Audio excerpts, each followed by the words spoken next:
Hey everybody, it's Mark. It is May 15th, Friday, 2015, and I've come out to bring the gifts that were requested.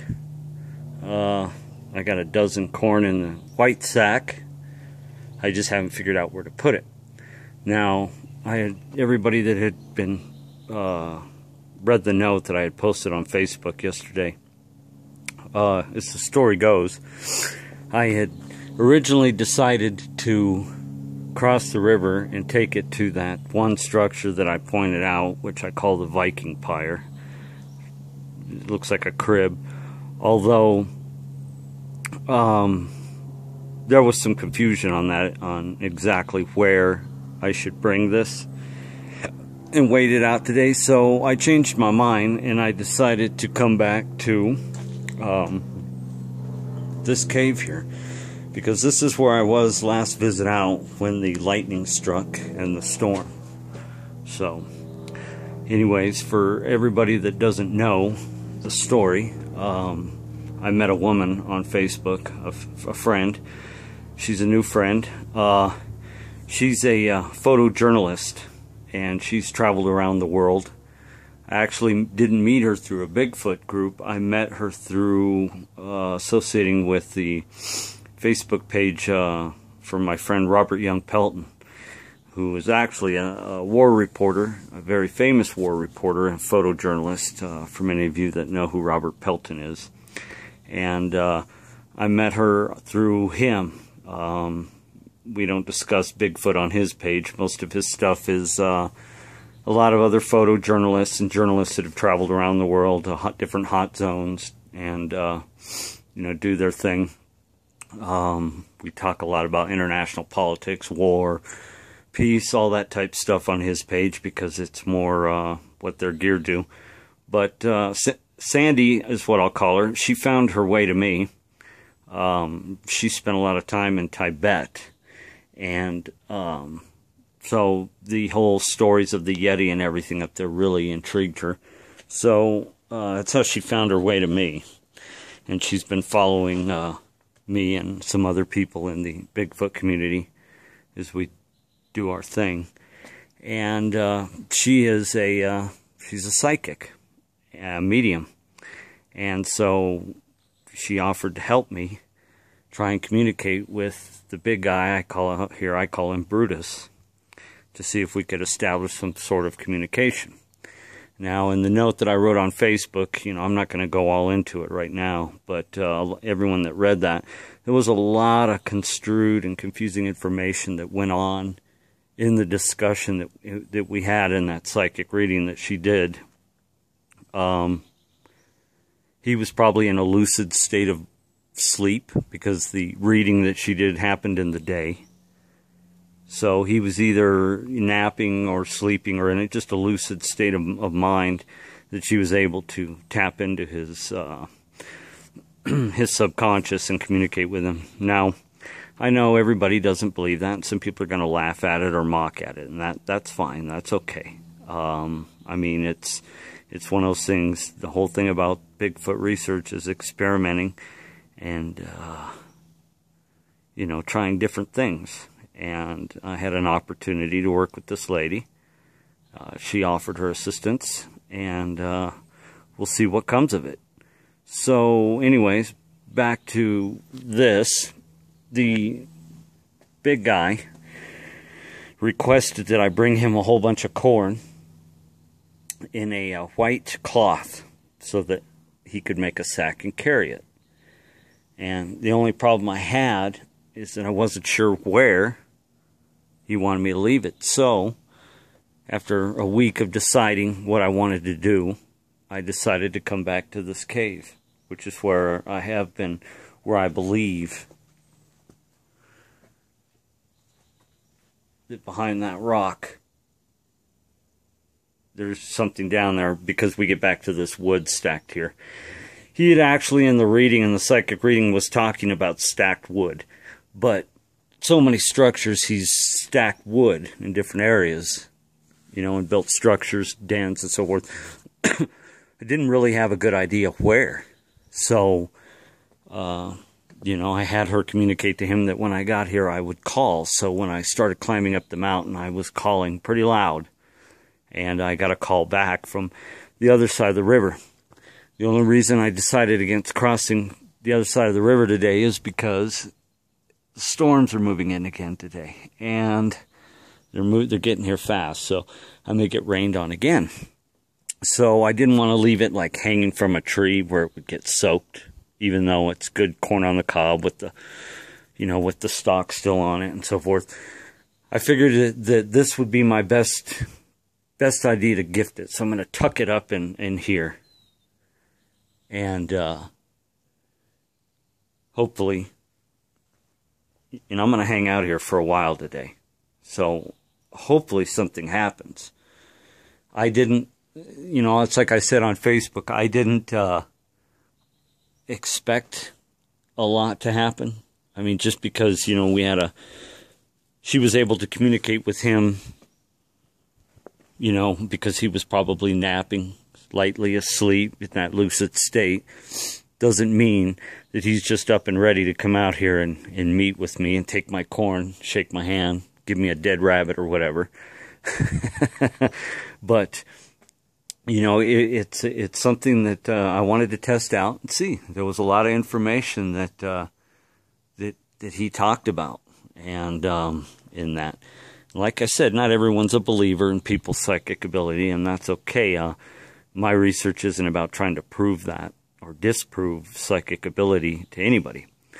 The thing about Sandy, like I said on Facebook, is that she is not the woman on the corner with the crystal ball and the tarot cards sitting in a little room in the back of a bookstore. That she is, you know, she's a photojournalist. She's gone around the world, spent time with indigenous peoples, mainly in Tibet. And so she's been around, and so, you know, she has a very, very good resume. So we'll see what comes of it, you know. I'm not the type of guy who's just going to trust any run-of-the-mill psychic who comes along and says, let me try and communicate with your Bigfoots. So, you know, there was some thinking about that if I wanted to pursue that. And I said, why not? Let's do it. Let's see what comes of it. So, I tied this up really good. And there's a good 12 pieces of large corn in here. And I don't want it to get wet. So, I think what I'll do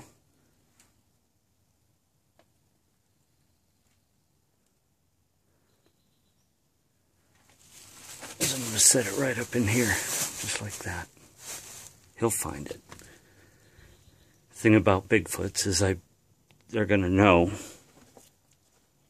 that I was in the area. He's looking for me. If, you know, if everything works out the way that it appeared to in the reading, then he'll know.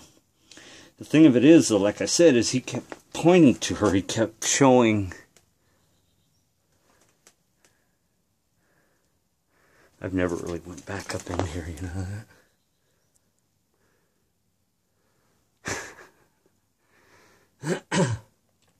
He kept pointing at wood stacked. And was alluding to her. He knows what that means. He knows what I'm talking about. Well, yeah. Okay, I guess these logs in this cave, I assume, I don't know.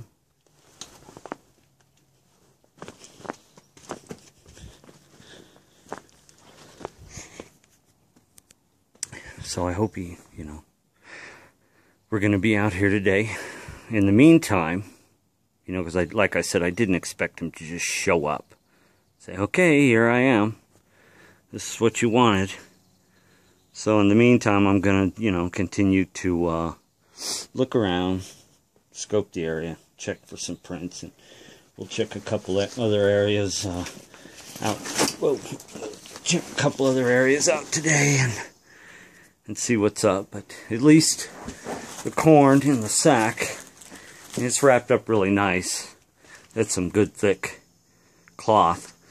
So an animal's really going to have to tear into that if it comes in and smells the corn, which I don't think they will. And we'll come back next visit out and see what happened. And just because nothing happens today, or if it does or doesn't mean that I discount Sandy's abilities. Like I said, she's a well-traveled woman. The reason actually that I chose to go ahead and let her help me out was, currently she's working with disabled and wounded vets. How she uses her psychic abilities and all that, I don't know. There's a lot of trauma involved with being wounded in war, so, she works with them on that basis, helping them out, doing what she does, which is really cool. And so she's kind of come along. She's like, wow, this whole Bigfoot thing is, it's really intriguing. Which is what a lot of people say when they first come to it. Not everybody is a huge Bigfooter. Comes out and runs around in the mountains like me or you. So I thought it was a pretty cool thing to experiment with and see what happens. See, they do this a lot, this stacking. And so when he was pointing at her, pointing at wood stacked, I mean, that could mean anything because he's done it, so many places.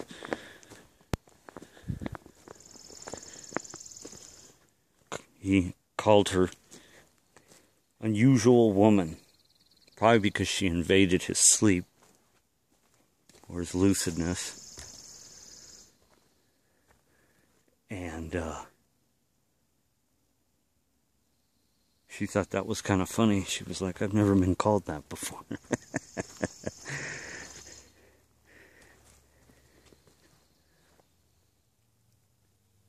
You have to understand that working with indigenous peoples around the world, be it Tibet, Native Americans, anywhere where you have, indigenous people, they're very open-minded to all of that, to the wise woman who has the abilities of mediumship. So, in other countries and so forth, they're going to be much more open-minded to that than Americans, especially in this community, in the Bigfoot world. Okay. One of their favorite spots to sit. This is where, and then another reason why I decided to bring that gift up here in that cave is because this is where my cover picture, Big Brutus I call him, this is where he was sitting with the big female behind him. Could have been another male, I have no way of knowing. Oh. Some kind of noise. I don't know if that was a wood knock. Maybe some light talking.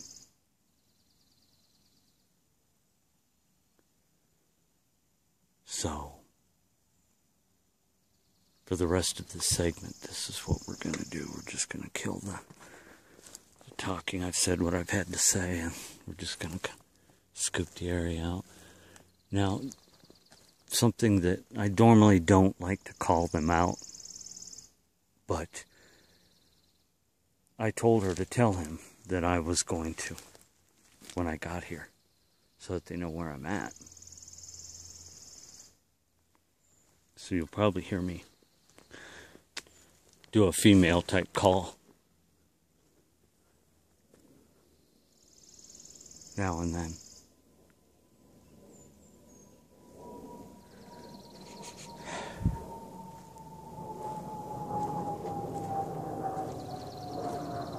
See, this is new and I can't remember this, if this tree was pulled down or not over here.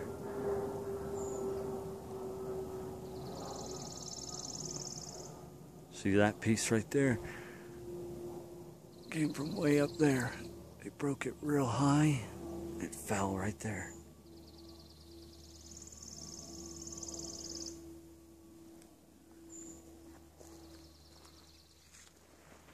Well, not to insinuate they broke it, but it broke up that high. Okay, I'm gonna do a female call just to see, because I really don't want this to turn out to be a dry day after such an incredible week. So I'm gonna do a call real quick. Woo!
Whoop!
Deer. Okay. Two-toed deer. So I was wondering what was doing that.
see this. That's deep. That's a heavy print right there.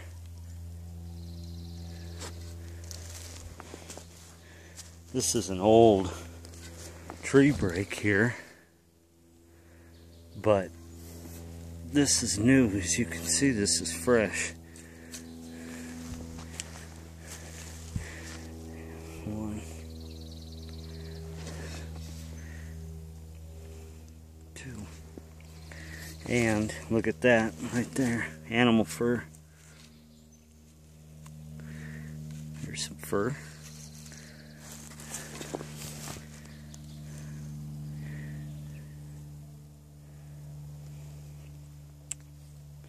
And I'm starting to see a lot of it, which means,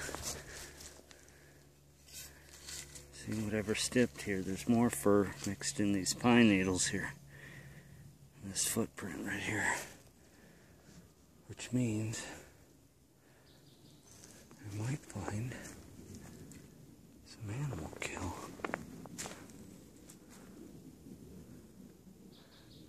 Whew! Really close.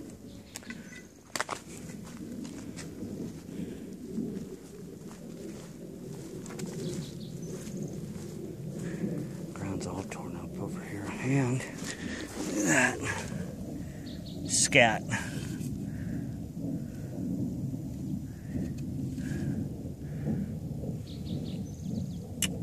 Definitely not deer scat.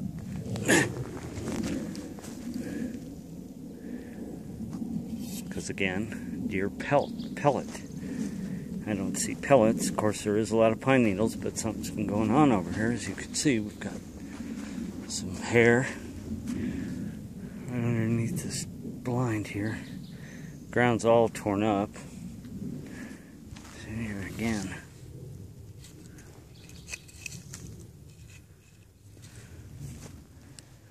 Not a good definitive print though, but like I said, something is eating a kill near here.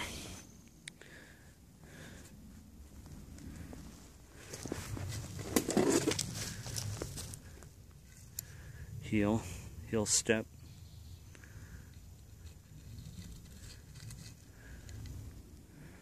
So, as of recent, something was going on up here.